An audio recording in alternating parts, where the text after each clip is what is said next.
We have a fresh and imaginative menu today, which reflects the type of modern trend that people have today, starting with a pizza, an unusual pizza, and grilled chicken. People love chicken. There is almost no one who doesn't like chicken, and grilling is a big thing. So the first thing you would want to do with this is to remove the wishbone. That wishbone is broken in two, so watch out not to puncture your finger when you do this. You have two pieces. And I want to remove the end of the wing here, this way, and then cut the leg. Now, you cut the skin of the leg. All you have to think is about the skin, that's all, because it's all there is around. And you get to the back, now you cut the little oyster here. People tend to extend it and try to break it open. It doesn't work. If you bring that up, grab it at the knee, it crack open. Cut through the sinew, pull out. So again, relatively simple. Cut the skin, the oyster, break it open, cut through the sinew, pull out. You have your chicken. Now we cut it at the joint of the shoulder, and we follow the central bone of the sternum here. And again, you grab it here, so you cut the bone, and you pull the whole thing out. To give me the breast. Don't worry about the fillet, we put it back on top. The same thing on the other side here. You cut this. The fillet can go with it or after. I leave it after, then pull it out, and you see the whole thing comes out. We have left the little fillet, put on top. Now the whole carcass is used for stock. Cut the bone here, sever it a little bit at the articulation of the thigh and the drum, because that's going to help it cook. And that's basically all we want to do. We want to put a bit of salt and pepper on top of this. And we are going to cook that on the grill and cook it mostly on the side of the skin. Here we are. So the two breasts, the two legs we put here. The two breasts we put here. And maybe a little bit of salt, a little bit of pepper on top of it here. Okay, and now I better get rid of this. What I want to move on is to the first course of our meal. Be sure to rinse your finger when you do chicken, and the first course is going to be a pizza. And the pizza is made with a cup of water. I have about half a teaspoon of yeast, a little bit of honey or sugar to start the fermentation of the yeast. That's basically what I have it here. And after 10 minutes, it looks this way. You have that kind of foam on top of it. It's proofing. So you add your flour to it. A little bit, like a tablespoon, not even a tablespoon of olive oil. Then, in the food processor, we put it on. The dough is done in seconds. That dough is done in seconds, and what you have to do now is very simply, you can remove this and put a piece of plastic wrap on top and let it proof directly on top of it. And this is what I have. I want to show you I have one which is done there. It has been proofing, covered there. I want to keep this. And that wonderful smell of yeast, you see I bring back the side back on top of it to do my dough. Here is the dough. I need maybe a little bit of flour with that I have here. And this will be for two pizzas. So I'll cut one, put it on the side, and the other one start spreading it out around. You want to spread it out with your hand. And what I have here is a special pizza pan. I want to press that directly on top of it. You can use a little bit of oil to help in the pressing, in the sliding if you want. I think that I should turn my chicken, start going a little bit fast. On the side here, they are going in fact very fast. The skin is really browning. You can always remove that after. I'll show you how to remove it.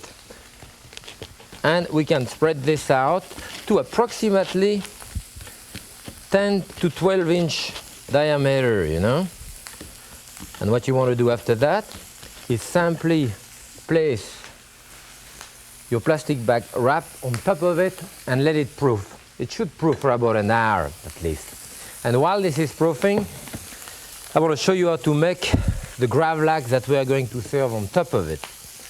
So what we have here is a salmon, and I'm slicing that into thin slices. It's raw salmon, and you want to slice it the same way you slice smoked salmon. And you see we do an instant gravalax here. What is a gravalax? One of those Scandinavian dishes where you cure the salmon with salt and pepper. So look at what I'm doing here. Salt and pepper. I think my grill is going a bit too fast. I'm shutting it, half of it. I have salt and pepper there. You put your gravalax directly on top of it. That is the salmon. I have some which is cut here. This is a great way of doing a gravalax. You can have individual plate. You know, you can prepare your plate for your guest, put a bit of salt and pepper on your plate and arrange your salmon directly on top of it. And after you have arranged that on top of it, all you have to do is to let it cure, and it will cure in like 30 minutes, 20 minutes, not even. A little bit of salt on top, a little bit of pepper, and basically that's all there is to it. You cover that back with your plastic, and within 15-20 minutes that would be ready to be served. So what we want to do now, I want to show you how to serve that gravalax. I mean that gravalax and that pizza. And the pizza here that I have, you see, has been not only cooked but cool off a little bit. It has to cool off. Let me check on my chicken again. No, that's better now. It's going fast here. And this way, again, maybe I'll put that part on top of it. See, the part of the wing here has to cook longer, so I may put it right on top of it so that it continues cooking here and not too much on the breast. And what we want to do now, my pizza is soft, nice and brown, beautiful color, and I have an interesting mixture on top of it. I put some sour cream. That's a sour cream pizza, so a couple of tablespoons of sour cream, depending how lavish you want to be. And on top of this, we are putting red onion. You have beautiful red onion, cut very, very thin, you know, as thin as you can. I'm putting some black olives on top of it, give me color. I mean, you could have it just like this without anything else on top, frankly. Some basil.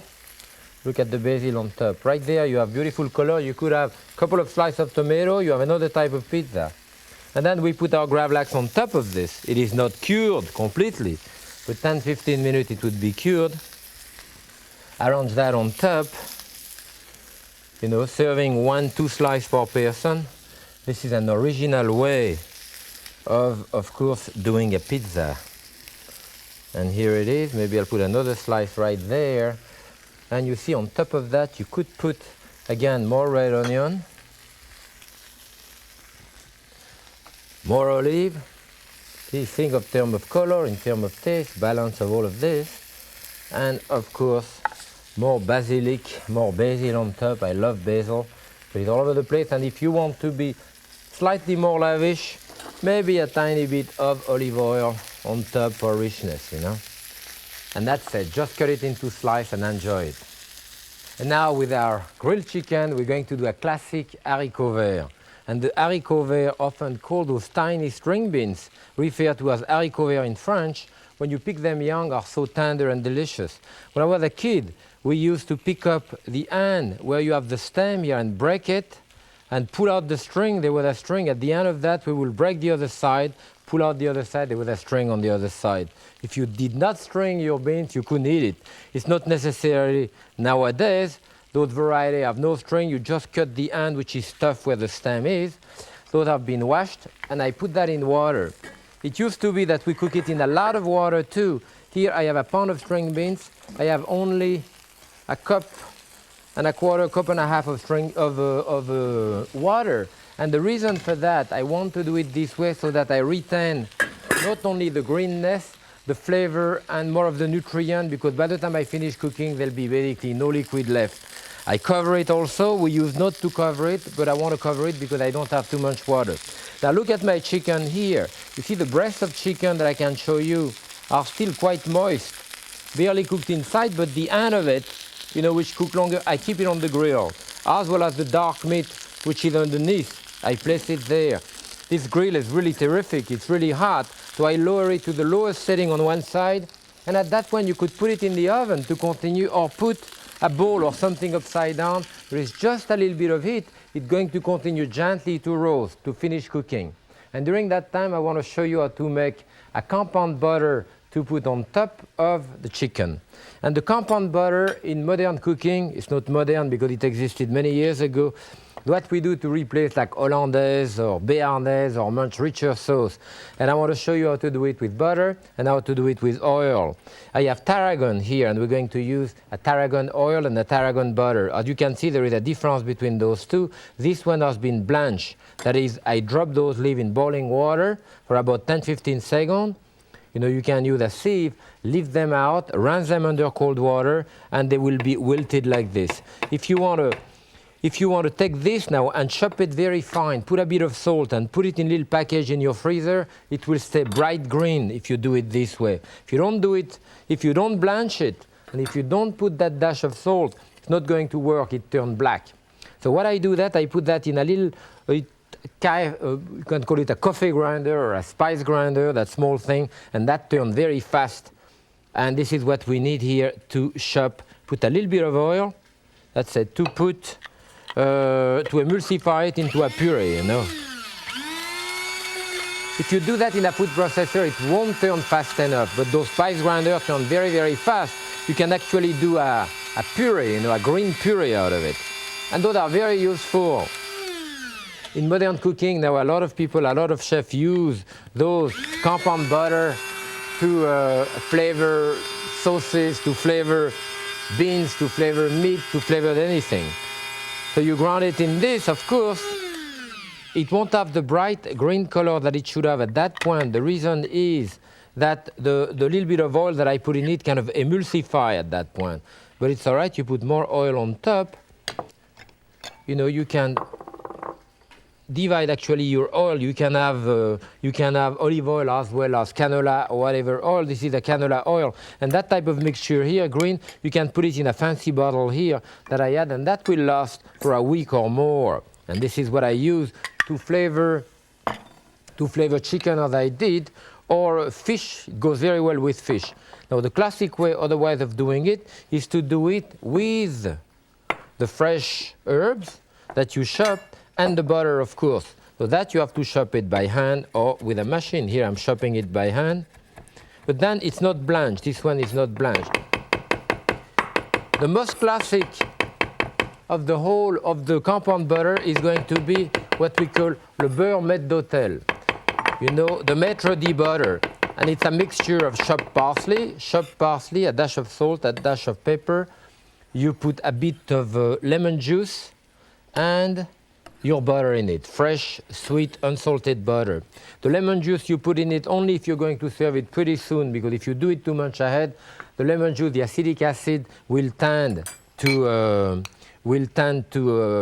get it yellow, you know, the grain will get yellow. So there you mix that thing together, you see. In a way, you can do that also in a food processor. A dash of salt again on that, maybe a little dash of butter. And you see there is another thing too that I should tell you, is that that mixture here, I can add a little bit of oil in it to make it less rich. And what happens after when I have it in there, we put it in package like this. As you can see, this is a tarragon butter just as I have the other one. You can keep that in your freezer. And when you need it, cut a little bit out of it. This one's got actually some oil in it. See, you slice it in pieces like this and put it in ice and water. I have one done with hot pepper, with red pepper and hot pepper, another one with wild mushroom, and all of those are really terrific to use, as I say, for many different seasoning. So what we want to do here is to check our string beans. Our string beans are beautiful and green. They can cook a little bit longer. They're about fine here. And as you can see, I have basically most of the water is gone. So I don't really lose much in terms of nutrients. I put that back on top, a little piece of butter. We put a dash of oil in it, and we want to saute shallot. This is the classic string beans is sauté with shallot, you know. Those red onion that we call shallots. So I saute this. I have even a little more here. So we put in there my shallots. And the string beans like this, you see, if I had to keep them, I would spread them out a little bit so that they don't get green, but I would not refresh them as we used to, that is run them under cold water. It take again some of the nutrient out of it. I don't think it is necessary. In any case, we have our platter here. As soon as your shallots are sauté for a few seconds, I'm going to check my chicken, which now is completely cooked. Beautiful. Place my string beans in there, a dash of salt on top of it, freshly ground pepper, and we toss it. Remember that the string beans are hot, just being cooked. They don't really need to saute, just need to be seasoned with the butter, which is what we have here. And now I want to arrange that right in the middle of my plate. You know, outside, beautiful green of the string beans. And bring my chicken. Here I can put it in there to help. And look at the string beans, the dark meat, the white meat. Again, the dark meat here. At home, I would probably cut that chicken into two pieces, that is separate the thigh and the drum. The reason is that everyone fights for dark meat at my house. In other places, people fight for white meat. So like that, you cut each of those in two pieces, and you can have a piece of each. And on top of that, of course, we could add now, if you want a bit of richness, you could also at that point, if you want to go the other way, and remove the skin of your chicken. You could do it, although most of the fat of the skin have been melted out, but if you insist, remove it. The skin will keep it very moist during cooking. You remove it after. And again, in that particular case, I put a little piece of compound butter, this one with tarragon, this one with hot pepper and red pepper. And that will be terrific this way.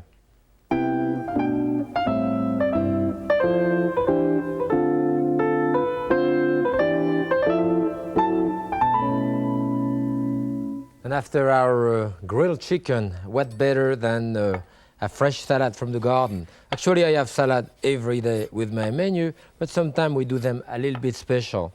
And this one, we're going to put crouton in it, different type of thing. See, one nice way of doing crouton is just to cut little dice like that of bread, and you can do it with any type of bread, of course. And if you were conventionally to put those croutons into a skillet with oil, it would absorb probably like a third of a cup of oil or something like that, or more, which is too much for modern lifestyle now. So what we do, you put them in there, and you put like 1 or 2 teaspoons of oil on top of it, and just toss it into that oil. What will happen is that you will just toss enough of the bread so that it's going to brown beautifully in the oven. It's like, and you put it onto a cookie sheet like that. You can line it up with paper so that you don't even dirty your cookie sheet. So it's easier to do. You put that into a 400-degree oven. It will take a good 10 minutes to do this. And I have some which is done right here, which I have in the back. As you can see, right here, what you can do, actually, it even use this. It makes it easier to take your crouton out. That's it. And then we want to do a light dressing with that. And the dressing we're going to do is done with lemon juice. Lemon juice goes well with our salad. Salt, pepper, and a little bit of olive oil. Now the salad that we are doing today is a rocket salad, rocket or arugula. It's a very garlicky pungent type of green, which I love to have in the garden. And we have it here today. You would want to toss it at the last moment because you don't want to put too much, you don't want it to get wilted too much, so toss it at the last moment. You know, I like to toss in a large bowl like that so I don't get it too messy all over the table. Toss in the kitchen so that you can always clean it up when it comes to the dining room. So you have it this way. On top of it, we can arrange our crouton, which is really beautiful. And on top of that, we have some olive, black olive. And I have those black cured olive that you can press and the pit will pop out of it, you know. We can leave them all or press them into those are olive cured, oil cured olive, you know, and they are very concentrated on taste. And that on top of that will be absolutely beautiful also. So you can vary your salad. You can put tomato. I have tomato in there. You can put, with the fresh taste of the arugula, with the strong garlicky dressing, the strong garlicky taste of the salad with the lemon dressing goes so well together, and it's going to be a perfect finish for our meal. We have a fresh and imaginative menu today, and especially the pizza. You know, everyone loves pizza, but this is a twist: a pizza with salmon on top. The salmon, of course, you can serve it by itself. It's a beautiful gravalax, a tray of it. You put some onion, you put the same olive too. Without the pizza underneath, you serve it with the sour cream if you want or without, and you have a great first course. The menu is quite diversified today, and it's difficult to know what do you start with that type of menu. Probably the pizza. The pizza can be served before you eat, practically, quote. That is, you're having aperitif, you decide to eat your pizza at that point. In fact, you can have the whole meal with a pizza and a salad.